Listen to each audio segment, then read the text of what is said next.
¿A quién no le atrae saber qué sucede después de la muerte? Lo que llamamos muerte es una transición a alguna otra realidad. No hay dos experiencias cercanas a la muerte iguales, pero todas tienen un patrón muy consistente de elementos. Entré en esto siendo bastante escéptico. Sé que podría haberlo descartado fácilmente. Lo que realmente me convenció y lo que convenció a muchos médicos escépticos, oncólogos, cardiólogos. Médica y científicamente, el punto exacto de muerte no puede ser definido. Lo que sabemos es que realmente existe un proceso de muerte, durante el cual ocurre la experiencia cercana a la muerte. El 75% de las personas en ese primer estudio han tenido un paro cardíaco documentado. Parte de la experiencia es que dicen que flotaron fuera de su cuerpo y podían ver lo que estaba sucediendo durante la reanimación. Creí que yo mismo, como cardiólogo, podía analizar eso. Y ahí es cuando todo se volvió oscuro. Al principio sentí como si me desmayara. Y después fue como si se cerrara el telón o se encendiera una luz o algo así. En algún punto me vi a mí mismo todavía en el suelo y pude reconocerme allí. Estaba como en posición fetal. Y cuando viste tu cuerpo, lograste mirarlo de cerca. ¿Pudiste ver tu rostro? Pude ver mi oreja derecha y esta parte de mi rostro porque estaba acostado mirando hacia otro lado. ¿Cómo te sentiste cuando estabas en ese estado? Bastante enérgico. Me sentí alegre. Yo pensé, aquí sucede algo que nadie más en el mundo sabe. ¿Le has contado a muchos tu experiencia? Usted ha sido el único. ¿Por qué? Pensarían que yo estoy loco.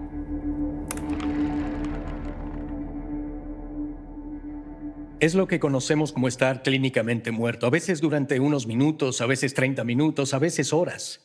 Pero luego la medicina moderna, o quizás un milagro, no lo sé, los revive y son capaces de regresar y hablar de ello. Se puede decir que has muerto. Todas las definiciones médicas, científicas y legales establecen que una vez que cruzas esa línea roja, es decir, cuando mueres, ya no vuelves.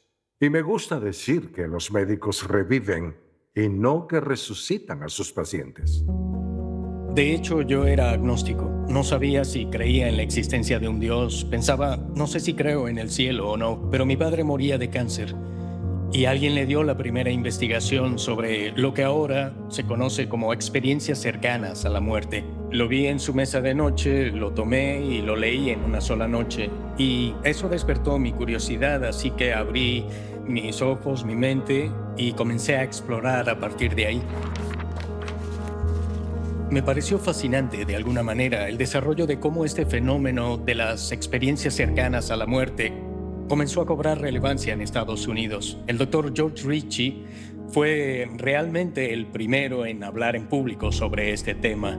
De hecho, él estaba en el campamento Barclay, preparándose para ir a luchar en la Segunda Guerra Mundial. ¿Qué sucedió durante esos 9 minutos? ¿Qué viste? ¿Qué pasó? Conocí a Cristo porque me dijeron que me pusiera de pie porque estaba en presencia del Hijo de Dios. Él entró en mi habitación y me guió a través de 4 reinos distintos después de la muerte. La vida realmente es eterna, no morimos. ¿De acuerdo? La muerte no es más que un portal por el cual pasamos. El doctor Moody asistió a una conferencia suya en la Universidad de Virginia, donde él era profesor visitante, y lo escuchó hablar sobre esta experiencia. En 1969 me convertí en profesor de filosofía en la Universidad de Carolina del Este y enseñando sobre Platón comencé a escuchar estas experiencias de mis estudiantes y también de otros profesores. Me involucré en este campo a regañadientes. Estaba en la Universidad de Florida en Waynesville con Sarah Krisinger, que era trabajadora social psiquiátrica en el hospital donde trabajaba. Me dijo que leyó el libro de Raymond Moody, Vida después de la vida. Un poco después de iniciarse su publicación. Lo leyó, me lo entregó y me preguntó qué pensaba de él. Él es el Dr. Raymond Moody, destacado psiquiatra, conferencista e investigador, pero quizás es mejor conocido como autor del innovador estudio sobre las experiencias cercanas a la muerte.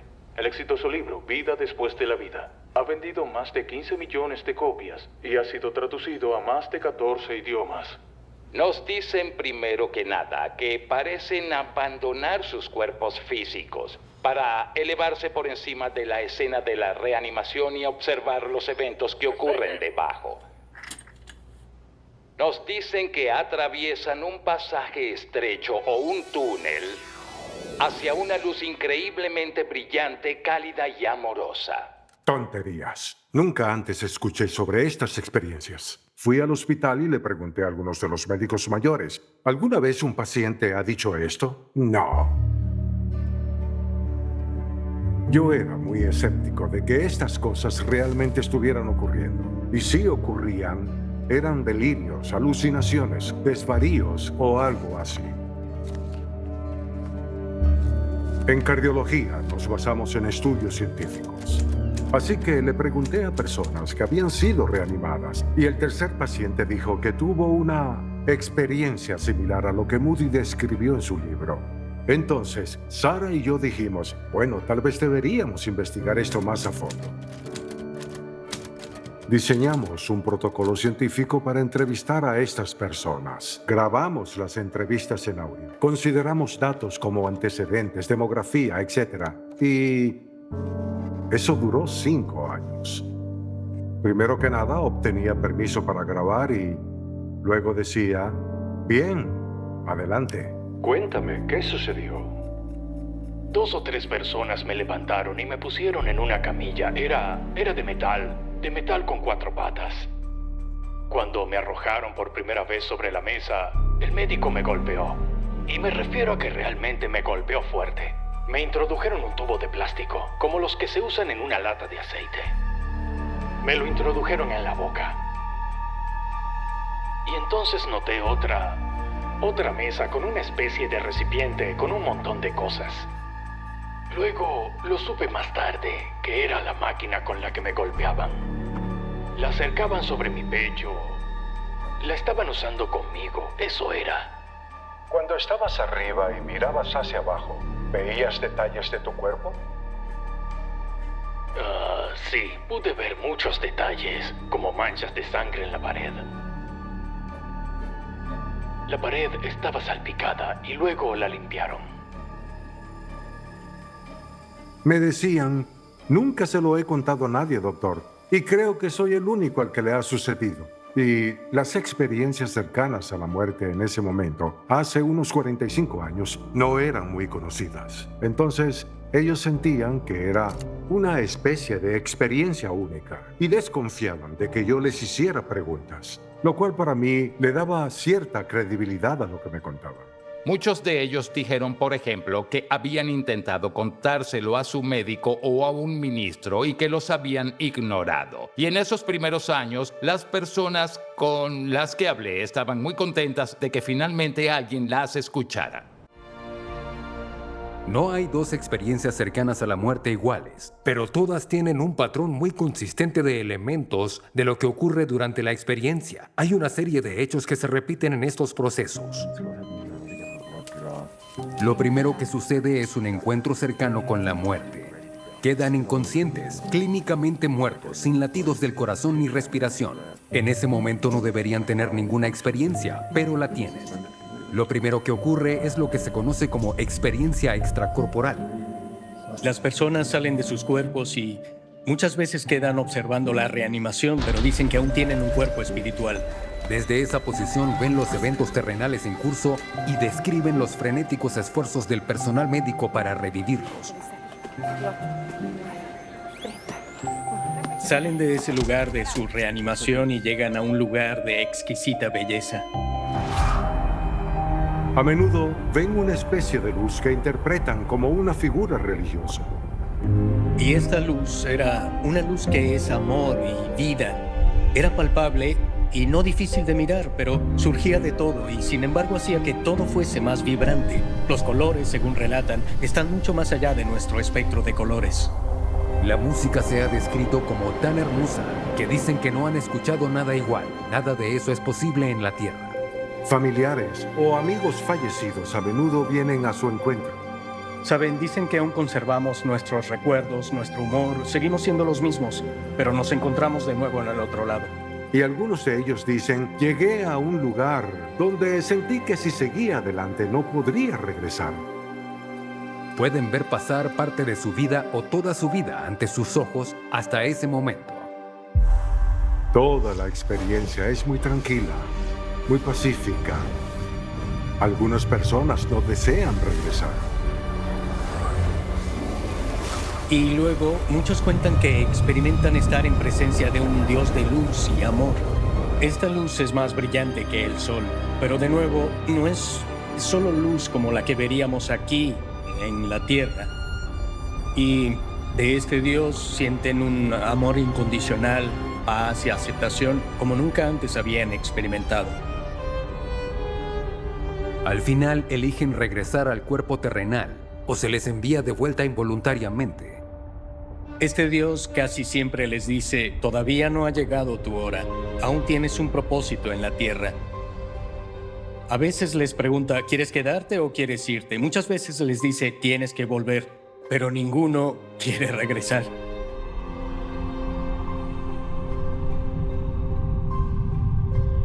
No todos experimentan todas las mismas similitudes, algunos muchas, algunos experimentan 3, 4 o 5, algunos 10, 20, algunos casi todas.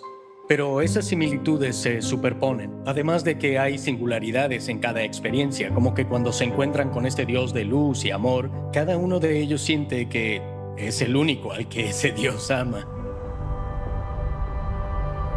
Y sin embargo, todos se sienten así.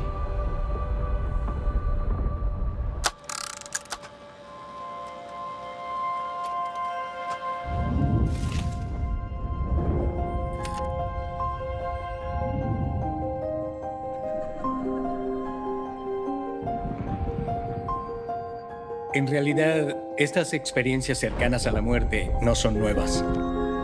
Platón escribió en La República sobre un soldado que recobra la conciencia en su pira funeraria y tuvo una experiencia como esta. Pablo, en el Nuevo Testamento, quien escribió gran parte del Nuevo Testamento, creo que en el capítulo 14 de Los Hechos, es apedreado hasta la muerte en Listra y dado por muerto. Y luego se levanta y habla sobre cómo tuvo una experiencia de ir al cielo. Se presume que estas experiencias eran muy raras en el mundo antiguo. Pero cuando comencé a investigar en los años 60 y 70, la llegada de la reanimación cardiopulmonar había aumentado en gran medida el número de personas que habían estado al borde de la muerte y se habían recuperado. Así que había muchos casos. Y algunos dicen, llegué a un lugar donde sentí que si seguía adelante no podría regresar. Y hay una pregunta frecuente, y la pregunta es, ¿realmente existe una barrera? Y mi respuesta es, bueno, no he podido entrevistar a nadie que no haya regresado. Así que supongo que si cruzan ese punto, bien podría ser que no pueden regresar. No tengo evidencia que lo sostenga, excepto que tampoco tengo evidencia que lo refute. Raymond Moody se enteró de nuestro trabajo, así que nos llamó a su casa junto con otros 2 investigadores. Y ahí fue cuando conocí a todas estas maravillosas personas, Bruce Grayson, Mike Sabon y Kenneth Rin. Nos reunimos, comparamos notas y dijimos, deberíamos formar un grupo y contarle al mundo lo que estamos haciendo. Y eso se convirtió en la Asociación Internacional para los Estudios de Experiencias Cercanas a la Muerte. Después de 5 años de investigación, el Dr. Sabon terminó escribiendo un libro convencido de que esto realmente demuestra que hay vida después de la muerte. Pero más fascinante aún, publicó sus hallazgos y testimonios de lo que lo hizo cambiar de opinión en la revista de la Asociación Médica Estadounidense. Un día durante mi residencia estaba buscando un artículo acerca del cáncer en una revista cuando por accidente encontré en el título de un artículo el término experiencia cercana a la muerte. El médico que habita en mí me decía, esto es médicamente inexplicable. El artículo afirmaba que había personas que tenían estas experiencias mientras estaban inconscientes o clínicamente muertas. ¿A quién no le atrae saber qué sucede después de la muerte? He viajado por el mundo entero, desde China, Japón, India, Norteamérica, Sudamérica y toda Europa. Y la gente en todo el mundo usa la palabra luz, pero dicen que no es la luz que proviene de una bombilla o del sol, sino que la descripción universal es que es la luz de completa compasión y amor. Y la gente también dice que lo que aprendieron de su experiencia es que lo que llamamos muerte es una transición a alguna otra realidad. Así que perdieron el miedo a la muerte. Entré en esto siendo bastante escéptico. Sé que podría haberlo descartado fácilmente, porque si estás 20 minutos en reanimación y has estado sin oxígeno durante ese tiempo o lo que sea, vas a perder algunas neuronas. Tendrás daño cerebral, quizás no sobrevivas. Sufrirás una muerte cerebral. Por lo general, cuando más tiempo pasas sin oxígeno, normalmente más daño tendrá tu cerebro y es progresivo hasta que el oxígeno vuelve. Un estudio reciente podría proporcionar respuestas a la antigua pregunta: ¿qué sucede con nuestros cerebros cuando morimos? El cerebro siempre ha sido el órgano más fascinante e interesante para mí porque sigue estando completamente inexplorado. Estaba trabajando en el Hospital General de Vancouver. El paciente era un hombre de 87 años. Llegó durante el turno de emergencia con una hemorragia entre el cerebro y el cráneo. Le llamamos hematoma subdural. Y decidimos operar. Destapamos el cráneo, quitamos la hemorragia y después de la cirugía estuvo bastante bien, unos 3 días, y luego comenzó a tener convulsiones. Así que le hicimos un electroencefalograma para ver de dónde venían las convulsiones y cómo tratarlas. Mientras lo teníamos conectado, tuvo un ataque al corazón y murió. Así que nos quedó la inédita grabación del cerebro humano que pasó de la vida a la muerte. Es la primera grabación de un cerebro humano agonizante, una que ocurrió completamente por casualidad. Hemos escuchado antes de personas que han tenido experiencias cercanas a la muerte que describen que los momentos importantes de su vida pasaban frente a sus ojos. ¿Es de eso de lo que estamos hablando? ¿Es de lo que esto se trata? A partir de este caso, todo nos indica que las cosas que describen consistentemente las personas que tienen una experiencia cercana a la muerte son ciertas. Estos individuos han mostrado estas ondas cerebrales que son exactamente las mismas que medimos cuando registramos la actividad de este paciente 30 segundos antes de que el corazón deje de latir y 30 segundos después de que el corazón deje de latir, lo cual nos pareció bastante sorprendente. Después de buscar y buscar hasta el momento en que escribimos y entregamos el manuscrito, no encontramos a nadie que tuviera grabaciones completas del cerebro humano agonizante. En términos médicos, las ondas cerebrales siempre están presentes en él. Difieren en frecuencia, es decir, cuántas veces por segundo oscilan. Las ondas de alta frecuencia se llaman ondas gamma. Luego las más bajas las llamamos beta, theta, alfa y delta. Esas son de oscilaciones más lentas y frecuentes. Encontramos un mayor entrelazamiento de estas bandas oscilatorias entre sí. Observamos cómo, por ejemplo, las ondas theta que se asocian con el recuerdo y la memoria se acoplan con las ondas gamma y encontramos un mayor acoplamiento de ambas después de que el corazón dejara de latir. El cerebro es una máquina de predicción diseñada para la supervivencia. Así que cuando vemos algo, generamos una señal e interpretamos la respuesta. Hay todo tipo de respuestas que el cerebro genera. La única que podemos medir en este momento es el movimiento. No podemos medir lo que llamamos pensar. ¿Podrían medirse las emociones? ¿Los sentimientos? No sé qué responder. Hasta ahora no podemos medir estas cosas. Sabemos que el cerebro de alguna manera hace estas cosas, pero quizá nunca sepamos qué sucede exactamente. Y tal vez eso tampoco sea lo más importante. Si la ciencia puede contribuir, incluso con un porcentaje mínimo, y deslumbrar un poco sobre la naturaleza del cerebro humano agonizante, si pudiera ir a mis pacientes y decirles que tal vez su ser querido está reviviendo algunos de los mejores recuerdos de su vida, de alguna manera facilitaría las cosas. Así sabrán que no están sufriendo. Eso creo ayudaría mucho a los pacientes en ese momento tan difícil.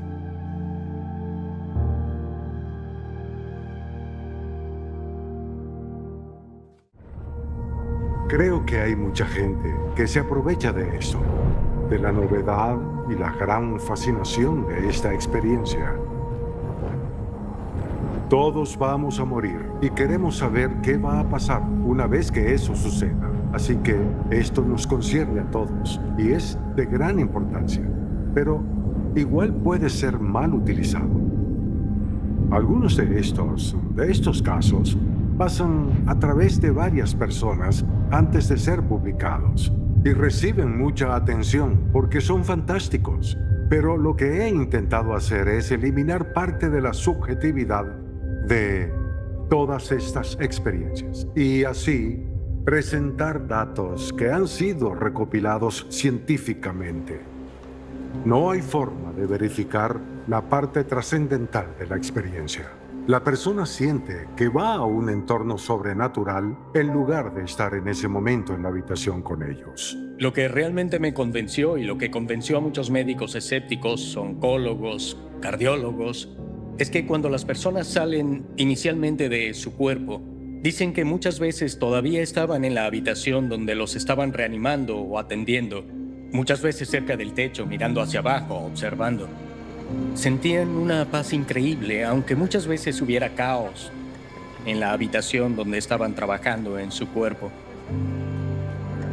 Cuando regresaban, podían dar pruebas corroborables de que realmente veían lo que estaba sucediendo en la habitación, aunque estuvieran inconscientes en el momento en que los atendían. Y ellos no deberían haber podido ver esto. Autoscopia significa autovisualización. Se visualizan a sí mismos desde el techo, acostados en la cama, sin vida o siendo reanimados. Esa es la parte verificable de una experiencia cercana a la muerte, donde se puede volver atrás y corroborar lo que dijeron que vieron con lo que realmente ocurrió. Y eso es lo que yo quería. Eso fue lo principal que me enganchó en este medio. Presté muy poca atención al túnel, la luz, los familiares y amigos fallecidos, las figuras religiosas. Para mí, como cardiólogo, científico y como médico, quería alguna verificación, algunos registros médicos, hablar con personas que habían estado allí y habían visto lo que había sucedido en la habitación.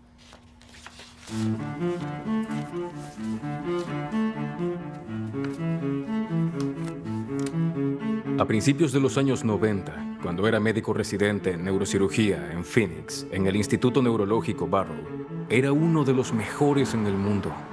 Era como la catedral de la neurocirugía. Estaba bajo tutela del presidente, el Dr. Robert Spetzler. Él es reconocido mundialmente. Había una paciente llamada Pamela Reynolds que acudió a él. Lo que teníamos era un caso de aneurisma que estaba en la base misma del cerebro. Era una bomba que podía reventar y causar una completa catástrofe. Estaba justo en la base del cerebro y por eso es tan increíblemente difícil llegar ahí. La ubicación anatómica de la arteria basal es territorio desconocido para los neurocirujanos. La sometimos a una operación, un procedimiento bastante inusual, conocido como animación suspendida. Entré varias veces en el quirófano porque era un caso de animación suspendida y esos son fascinantes. Si quisieras hacer un experimento de laboratorio, esta sería la forma perfecta. La ingresaron al quirófano e inmediatamente la sometieron a anestesia general. Los procedimientos de animación suspendida requieren de equipos de profesionales médicos y quirúrgicos, todo diseñado para 1. Reducir al mínimo la temperatura corporal del paciente. 2. Drenar toda la sangre de su cuerpo. 3. Mantenerlos en un estado de animación suspendida, con la función cerebral apagada. Y detener por completo el corazón. Le pusieron unos dispositivos en sus oídos que emitían clics de 95 a 100 decibeles. Si el clic sonaba y veías un pico en el encefalograma que medía el tronco cerebral, entonces sabías que estaba activo. El corazón ya no late y el cerebro ya no sigue funcionando. Se trataba de lograr que esos clics no provocaran reacción alguna en el tronco cerebral, es decir, que no hubiera actividad alguna. Así que podemos decir que estaba totalmente aislada del entorno físico y, médicamente, ella estaba en lo que llaman paro circulatorio hipotérmico. Detienen todas las funciones.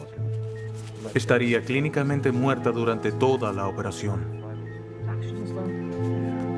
Ella tuvo una experiencia en 3 partes. La primera fue la parte autoscópica cuando Spetzler comenzó a operar el cerebro. Ella escuchó la conversación entre él y el cirujano, justo cuando ellos hablaban sobre que su arteria femoral derecha era muy pequeña y tuvieron que cambiar al lado izquierdo. En la parte visual, ella vio la sierra para hueso, que ni siquiera yo, que soy cardiólogo, sabía cómo se veía. Y luego estaba mirando hacia abajo, hacia el cuerpo. Sabía que era mi cuerpo, pero no me importaba. Mi punto de vista era como si estuviera en el hombro del médico. Recuerdo el instrumento en su mano. Parecía el mango de mi cepillo de dientes eléctrico. Y luego ella dijo que había una bandeja de instrumentos a la derecha del doctor, que parecía el juego de llaves mecánicas que solía tener su padre. Y el resto fue lo mismo que en otras experiencias autoscópicas, y entre esas 2 experiencias que ella describe como una sola experiencia continua, tuvo otra trascendental. Sentí una presencia. Siento como que me di vuelta para mirar un punto de luz. Y bien, ¿cómo sabemos que la experiencia trascendental ocurrió cuando le drenaron la sangre de la cabeza? No lo sabemos. Solo podemos inferirlo, pero no probarlo. Las otras están ancladas al tiempo, pero la del medio no lo está. Pam despertó, creo que, al día siguiente. Como con cada paciente, la visité en la unidad de cuidados intensivos antes de la ronda del jefe. Ella estaba despierta y hablamos. Ya saben, las preguntas de rutina. ¿Cómo te sientes? Después de que le quitaran el tubo de la garganta y pudiera controlar su vía respiratoria, y ya estaba volviendo en sí. Bueno, tenía muchísimo de qué hablar. Y comenzó a describir algunos detalles sobre su operación. Y mientras hablaba, yo me asusté. Habló sobre sus vasos sanguíneos y su ingle, que habían sido canulados y que eran muy pequeños. Que su corazón tuvo que ser desfibrilado 2 veces. Me dio detalles que simplemente no debería saber. Terminé lo más rápido que pude con la conversación. Pam, necesitas descansar. Volveré más tarde. Fui con mi jefe y le dije al doctor Spetzler, tiene que hablar con Pam Reynolds. Me dijo cosas que simplemente no debería saber. Algo pasa aquí. Funcionalmente hablando, Pam estaba muerta. Por lo general, cuando las personas están saliendo de un sueño por la mañana, sienten que están volviendo a la realidad. Pero las personas que tienen una experiencia cercana a la muerte dicen que cuando entran en esa experiencia, es esta vida la que se vuelve onírica. Las personas sienten que cuando desde el punto de vista del mundo están muriendo, en realidad están despertando a una realidad en la que este estado de existencia en el que estamos ahora parece un sueño o como si estuviéramos dormidos.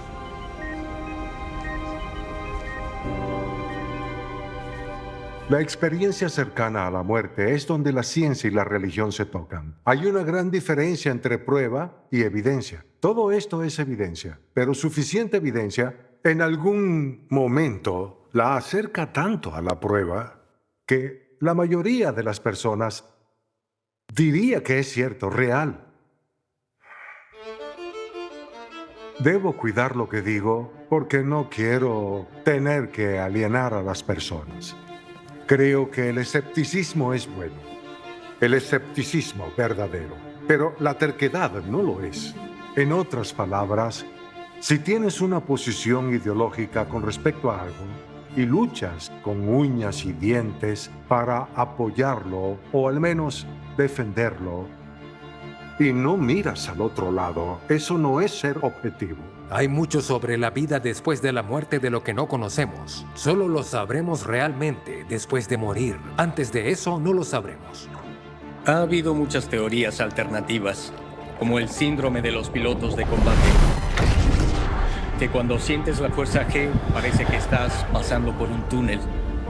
Algunos dicen que las drogas psicodélicas como el DMT, LSD o la mescalina producen colores vibrantes y tal vez te llevan a otro lugar.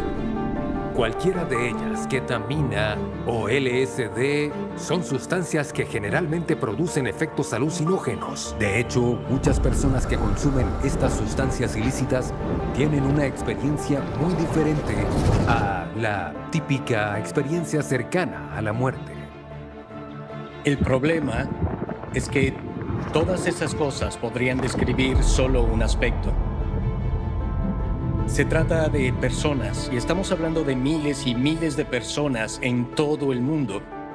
Viejos, jóvenes, personas con vista, personas ciegas, y todas dicen lo mismo, que en el otro lado las personas ciegas pueden ver, tienen que adaptarse a ello, describen cosas que ven, pero ven las mismas cosas. Y hubo un estudio realizado con 23 personas invidentes, 14 de ellas ciegas de nacimiento, 2 de las cuales mencionaron y describieron una luz que sale de todo.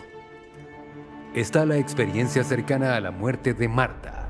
Era una niña de 5 años totalmente ciega. Marta cayó en un lago y se ahogó, y su conciencia se elevó por encima de su cuerpo. Describió vívidamente detalles de las plumas de los pájaros, de sus ojos, de las líneas telefónicas, y me sorprende cómo una persona totalmente ciega puede sentir fascinación por cosas mundanas que tú y yo no consideraríamos tan emocionantes. Ver esto por primera vez mientras se está inconsciente y bajo la superficie experimentando esto es sorprendente.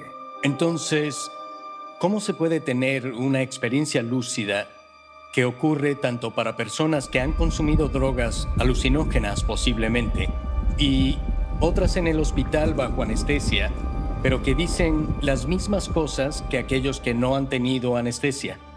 Y las mismas cosas que dicen niños pequeños, personas de diferentes antecedentes religiosos y culturales. No existen las alucinaciones masivas.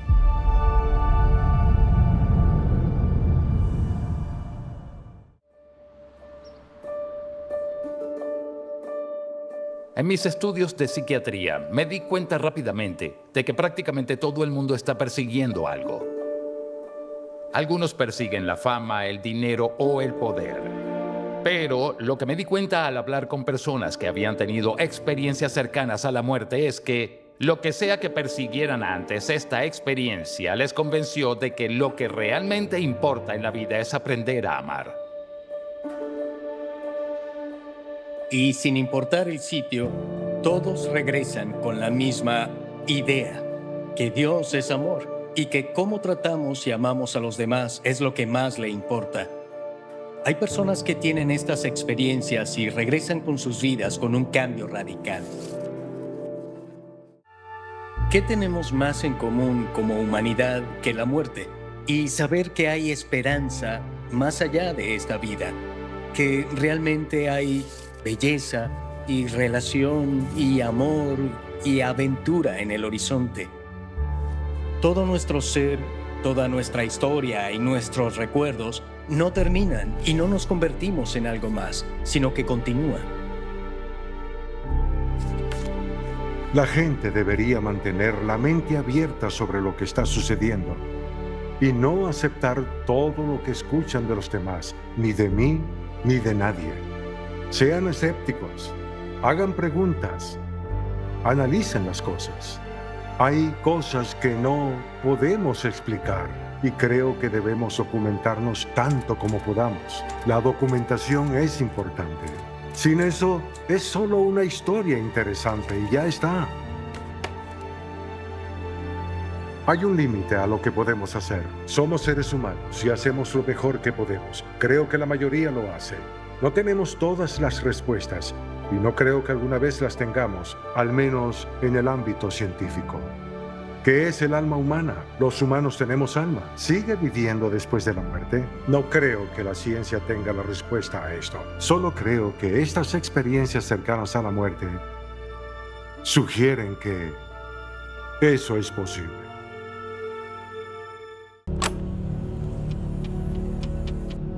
Cuando tuviste el paro cardíaco, ¿no crees que solo alucinabas? No, señor. Le aseguro que no. Es real. He vivido con ello durante bastante tiempo, 3 años, y no se lo he contado a nadie porque no quiero que me pongan una camisa de fuerza. Pero usted parece alguien muy razonable. Eso fue muy real.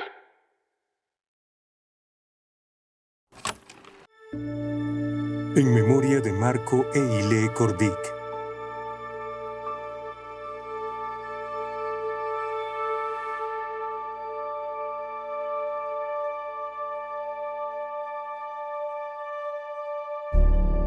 Después de la muerte.